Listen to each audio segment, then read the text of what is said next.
If you've been concerned about the direction of U.S. healthcare reform and the negative impact this may have on your own health, this book will show you how to stay healthy and avoid the pitfalls of a deteriorating healthcare system.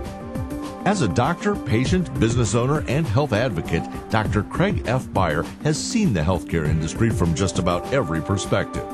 Beyer points his finger at politicians as to where it all went wrong for the healthcare industry.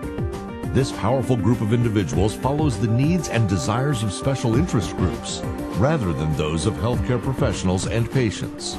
As a result, unrealistic and unsustainable policies are put into place that negatively impact the system as a whole, as well as the health of American citizens. He explores a new plan where the government simply acts as a safety net for those in need or those who are incapable.